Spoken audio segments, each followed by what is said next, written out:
And now we're about to go and see one of the biggest highlights of this entire trip, Everest Base Camp. The sign is kind of crazy. It's like in the middle of nowhere. Really excited right now. I cannot wait. Like, there's so much history. I've seen so many movies, so many documentaries, and now we're gonna go and see the base camp for ourselves. Look at this. It looks so cool. Yeah, and look at the cliffs. You gotta stay away from the edge right here. Just gonna put my foot just to see what it's like. Man, this is like a whole different planet, eh? You feel like not on Earth. This is something else. The land of the Yeti, mate. What do you know about that? So I think we're nearly at base camp, but the views around us are just so overwhelming. The mountains are huge. I'll do a quick 360. This is what we're looking at. We're just walking along this ridge right through the middle. Whoa, that turn made me a bit dizzy. And we can see all these icebergs in the mountains up here. You can see, I think this is the Khumbu Icefall coming along here. But one thing I like the most is it's so quiet out here. All you can hear is just people walking to the base camp. There's no other sounds. We can't even hear helicopters anymore. It's really peaceful. It feels like we're nearly there. We're nearly at the base of the top of the world. Yes! Yes! The original, one and only OG trail, Jiri to base camp. We freaking did it, man. Yo, we did it. Thank you for getting me here.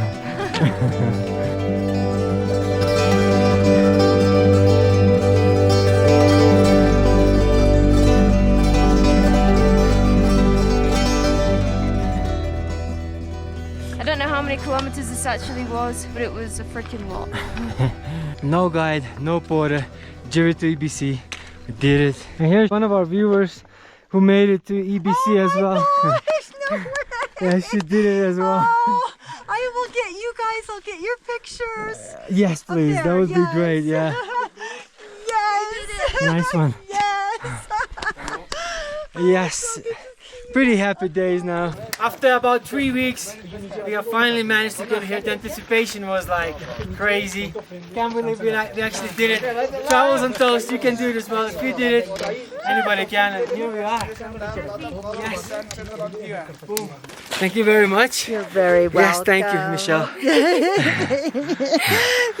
Yes, we did it. And just to give you an idea, this is the Everest Base Camp monument stone that everybody takes pictures on with Everest up there.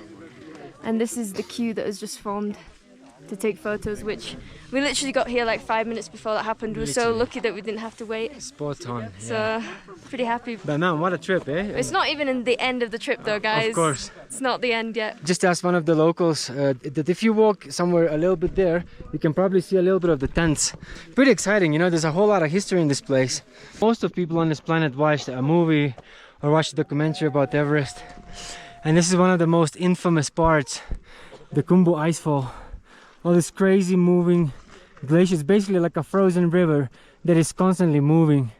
And if you've seen some videos in the past, like people actually die on that Khumbu Icefall. There's some really dangerous crevasses. It's just kind of crazy to be in this place, you know, for yourself. I'm like, yeah, just yesterday I watched a documentary about it, and today I'm just here looking at it. Like, it's kind of crazy, man. What a feeling.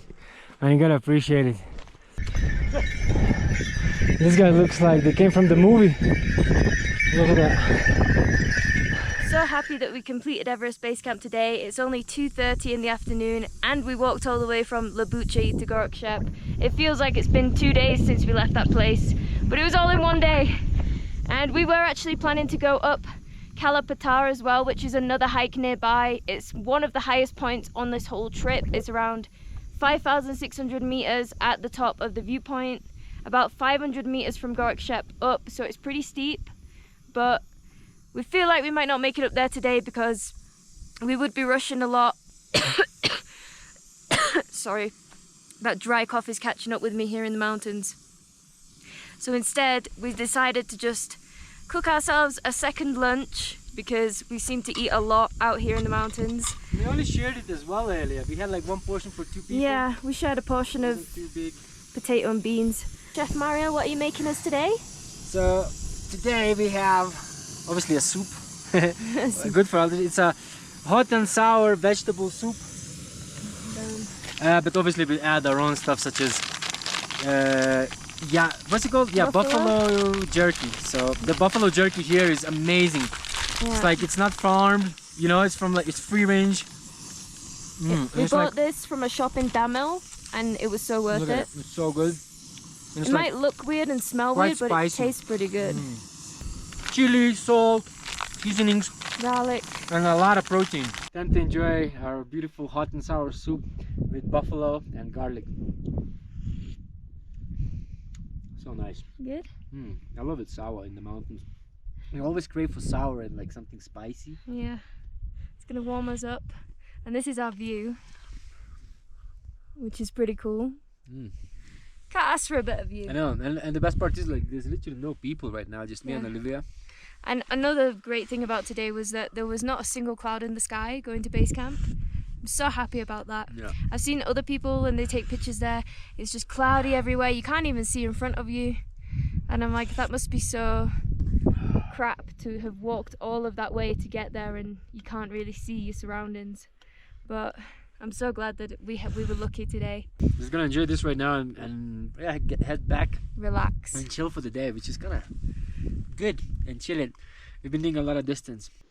Guys, after Dingboche, when you're doing this trek, there's pretty much no Wi-Fi anywhere, and if you want Wi-Fi, you've got to pay for it. So you get these like Nepal Airlink scratch cards, and you get for 1,000 rupees, which is like $7.50. You get 10 gigabytes for 24 hours. So we just decided to get it because we haven't checked anything. Look at the speed though, it's 1 megabyte. Yeah, it's pretty much just to check social media and send a couple messages so people know you're okay. Kind of expensive, but you know, it's just for today until we head back down. We're just treating ourselves. And we're gonna chill for the day. Apparently, if you want to go to Kalapatar in the morning, people go at like 4:30 a.m., which is gonna be really cold. Right? I mean, that's gonna be freezing. Really freezing. Probably leave it like 5:30 instead. I think. Yeah. We'll be just fine. So, looking forward to that in the morning. Anyways, gonna chill, eat some dinner later, and relax and enjoy the Wi-Fi. So we just had some dinner and we're back in our room, and the altitude sickness is definitely catching up with us now. We feel a bit headachy. We'd never slept at 5,100 meters before, so that's probably why. So we're having our own little cup of tea. We've got some chamomile tea. We've actually brought our own tea with us on this trip. We brought chamomile tea and oolong tea. So what we usually do is we just order a pot of hot water because it's a lot cheaper than buying cups of tea and pots of tea. So we can make our own. We did actually bring coffee with us as well on this trip, but we've used it, I think, once. There's so many good coffee places along the route that you kind of just want to enjoy a great coffee on the way. And also, after 4,000 meters, you kind of don't want to be drinking caffeine too much because it can affect the altitude sickness and make it worse. So we have been trying to avoid that as well and just drink tea instead. So we're just trying to feel better for tomorrow, and hopefully we can go up to Kalapatar because we shouldn't really go any higher if we're feeling bad. Hopefully it won't be too cold. The window actually had like a gap, so it's going to be minus whatever tonight, -7 Mario said, I think. So we had to put the towel in the gap of the window so it kind of doesn't let the cold air in.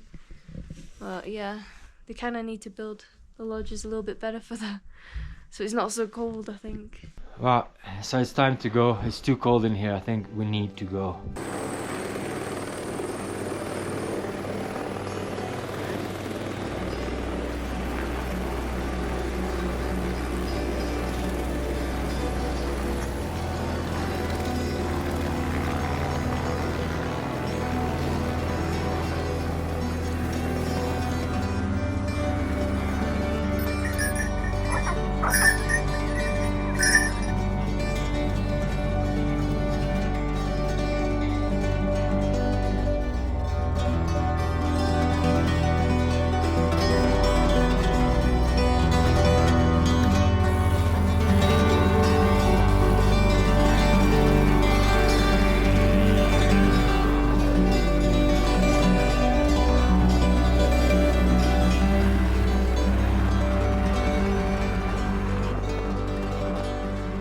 So we just walked back to Leboche for a little bit just to use the toilet, refill the waters, and we crack on to Dzongla. So far the day seems to go super easy. It's probably one of the easiest days since Jiri, but can't wait for actually a little lunch. We still have a whole lot of gas in that cooker, a whole lot of soups, so it'll be pretty cool find like a little spot in a bit somewhere around the corner because we're starting to get a little bit hungry. So we just left the main path that leads to Dingboche, and we've kind of gone to the path that leads to Dzongla and the passes. So we're looking forward to going there, which is kind of behind us. It goes over this mountain. But right now we decided to stop and have lunch in this perfect little spot. What are we having today, Chef? Mushroom noodle with cheese. Nice. For a change. Yeah, we've some got extra garlic. 2 p.m. noodles, but it's not 2 p.m. yet, but feels like it. Yeah, we're feeling a bit damaged after Gorak Shep. It was pretty expensive. We spent about 12,000 for the whole time we were there. Bearing in mind we did spend 1,000 on internet, which in the end didn't actually work. They turned it off at like 9:20, or it goes off at night, even though it says it's 24 hours. So we wouldn't actually recommend even getting that because it didn't really work for that long. And then we also spent 2,500 on the room, and then we spent money on charging the phones and quite a lot on food. So it did add up in the end. Helicopter going overhead. So yeah, as you can guess from this morning's vlog, we didn't go up Kalapata because when we woke up, we had had a terrible night's sleep. We both kind of had altitude sickness, right? Yeah, definitely. Like I couldn't sleep. I slept like 2-3 hours maybe. Yeah, and it was absolutely freezing. Like there was no chance we were going to climb 500 meters higher than we already were into the freezing cold with no sun. It just looked horrible. So we decided to skip it. We've already seen Everest, so we were happy with that. Hello. Porter's just chilling next to us, watching us make noodles. So yeah, unfortunately we didn't do Kalapata. I think it's actually better to do Kalapata at sunset. So if you can do base camp in the morning and Kalapata at sunset, I think it looks a lot nicer, and obviously it wouldn't be as colder. So maybe keep that in mind if you're gonna go there. But yeah, it was just way too busy. Like we just didn't want to be there. We wanted to leave as soon as possible and head on to the passes where hopefully it will be nice and quiet. Namaste. Want soup? No, thank you. I have more if you want. If you have more water, we can make one more for you. You have more? I have more, not noodle, but I have like a powder soup. Powder soup. But I only have this much water I need for drinking. But if you have water, I can make one for you. No problem, boss. Have a nice day. You are a boss, not me. Yeah, no, I'm just a traveler visitor. No problem. So we just realised we actually met that porter like a few days ago, and Mario was just chatting with him. And then, yeah, we just give him a soup. We have way too many soups, so fair play. Let's wait. We're going in for round 2 because why the hell not? We're here, we've got food and gas and water. Having some real shiitake, dried shiitake mushroom. In a mushroom soup. Yep. I think this one is my favorite of all. Look at the cream. Like thick cream. And then we added the shiitake mushroom. It's kind of floating. I do think you kind of need to slice it in tiny little bits. We don't know what we're doing. Yeah, we just have the whole thing, but the actual soup is really, really good, to be honest. It's really nice to be back on a path with no people. Finally, we did the EBC, the most touristy part of the entire 3 passes. It was not fun. I mean, it was fun, the EBC itself, but it was too busy. And me and Olivia, we love our own place, our own nature, our own space, yeah. This is beautiful. We've seen a few people. And they said it's not too busy in Dzongla, which is great. Yeah, and I mean, before we started this trek, we wanted to do this. Yeah. Me, Olivia, cooking, nature, this is it. This is what we got. The mountains. So far, we're loving it.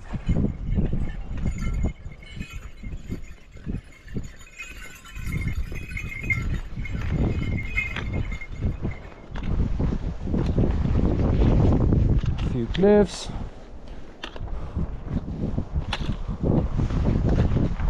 And look at these mountains here, especially that one here. It feels like if you were a rock climber, you would probably love this. And I do know quite a few rock climbers. It looks to me like a proper rock climbing mountain, very, very steep, and it's crazy looking wall. Kind of like looks from from animation. It's like just too perfect of a mountain. So we just randomly walk in, enjoying the mountain, and then we just stumbled upon this really, really cool looking lake. It looks proper like turquoise green, You can't miss it. Like, it's so beautiful. It's quite nice to see like a lake for a change, and that's how you know that you're getting closer to Gokyo, which has the highest lakes in the world. And yeah, we're kind of getting there to that direction now. Pretty hyped up for it. Oh, there, yeah, I think so. I think that's Dzongla. Okay, nice one. In this valley is such a strong cinnamon smell, and I'm pretty sure it's from these plants right here, but it's not cinnamon, but for some reason it smells a lot like a cinnamon roll. And I mean, who doesn't like a good old cinnamon roll, you know? It really is nice. You can still see a bit of that lake there, the mountains surrounding, and the best part is that like all of these mountains are brand new. We've never seen any of it before. Yeah, and it's so nice to see plants again after literally feeling like we're on the moon this morning when there was just nothing but snow and rock. Yeah. This is very refreshing. It then feels like the weather is way friendlier, much sunnier, not as cold, you know, like, love it, love it. It's nice to do the EBC, but I think you to go there for a bit and it's enough. I haven't felt this cold this morning in many years, and I'm not gonna lie, in many years. I can see it. Yeah. It's our destination. We have to go down the mountain though first before I go back up again. It's Dzongla over there. Not sure how well you can see it, but that's where we're gonna be staying for the night. And I do see that glacier all the way up there, like the white kind of crazy looking glacier. That's where we're gonna be going tomorrow. I think that's Chola Pass. We're only about 5 minutes away now, and Olivia seems to be knocked out. You alright, love? It's nice, isn't it? Nice. I never seen you so done. So done. Maybe we should have just like gone back that way. Skip the passes. Alright, this is it for today. We made it. And this is Dzongla. Cute little town surrounded by mountains. It's really nice here, very peaceful. Very peaceful, yeah. It's relatively high and it is pretty remote. We're hoping that we can charge our camera batteries and stuff like that. So see if we can find a place where we can do such thing. So we checked into Green Valley Lodge, I think. It was just the first one we saw. He said it was 500 to charge anything, power bank and stuff, which is usually a lot more expensive, so we thought that's good. This is the room. I mean, paint's a bit dodgy paintwork, but seems clean, whatever, you know, what can you expect? 1,000 rupees. Most important, it doesn't feel moldy, and Yeah. there's a little carpet, so And the windows are actually sealed tonight, so hopefully I won't get too cold like last you night. can actually sleep by the wall. I'll sleep by the window this time. Yeah, so chilling. Alright, let's go check the menu, yeah? Yeah. As always. We're just absolutely loving this little village here, Dzongla. I was not even expecting that this is gonna look like this. I mean, look at the views. It's like a 360 panoramic views. The entire village is in this mountainous valley. The view of Amadablam right here. And literally the whole valley is surrounded by these massive mountains. Mate, it looks so cool. It's like, wow, what a place to live, right? Amazing. Beautiful. So after enjoying the breathtaking views here in Dzongla, we had a nice little early dinner, had some dal bhat, and had a really nice and early night sleep. But then at about 11 o'clock I woke up with like massive chest pains. I was just suffocating and started burping all the food, and eventually just started throwing up, and I haven't been sleeping since. So it is like 9 o'clock in the morning. I'm absolutely shattered. We're staying here for an extra day. I even got a bucket right next to me. Not very fun times at all. So just all night diarrhea and puke, diarrhea and vomiting. Like, it was just horrible, absolutely horrible. So I was waking up everybody in the area here staying next to us, and it was just wow. And I'm trying to figure out if it's the altitude sickness, if it's food poisoning, because I didn't have a headache. Olivia's just fine. I didn't have anything. I mean, I've been having like kind of digestion issues for a few days, but I think that's just from the food and stuff, but not like that. That was crazy last night. I've never seen somebody, you were throwing up like nothing, to the point where there was nothing left to throw up. I was a bit worried. Yeah, I just don't know what it was. And then like holding, like just throwing up in the area, and like kind of it's just terrible. So today I think we're getting moved to a different room. Apparently there's like 34 people arriving today, which is maybe going to be really busy on the pasture. Yeah, and you don't want me like making noise, throwing up here with all these people. It's Put us probably in a gonna corner. look bad for the hotel, so they're gonna move me today. Look at me. It's just so crazy this happened to Mario, because if you've seen our previous videos, he's been in like Laos, in the jungle, surviving, eating like all kinds of stuff. And he's never had I any know. issues. He never gets sick like this. It's usually me that gets stomach bugs. So I really don't know It's what. really strange, It's you so know. weird. I spoke to the owner. Apparently, like if you have altitude sickness, like you were throwing up and diarrhea, would you have headache as well? Which I didn't have it. You know, I didn't be taking any painkillers either. And like Olivia said, in the jungle, I'd be eating rats. You know, like drinking from all kinds of dirty waters. Never once had anything ever. You know, and then this is just normal hike, and I'm eating normal food, and I'm throwing up and dying. But yeah, anyways, guys, just fingers crossed I'm gonna get better. And fingers crossed the Travels and Toes manage to get to the next destination, which is Gokyo. So since this morning, we've actually moved rooms, so we've got a private bathroom now. Drying out some clothes, washed some laundry. So we're having a laundry day. We've got something done at least while we're here. And we got a special pizza delivery right to the door. Does that make you feel better? No? Hopefully, yeah. Trying to cheer Mario up, but If you watched our previous videos, you know I'm full of hype. The hype is gone today. Just hope I'll get better tomorrow.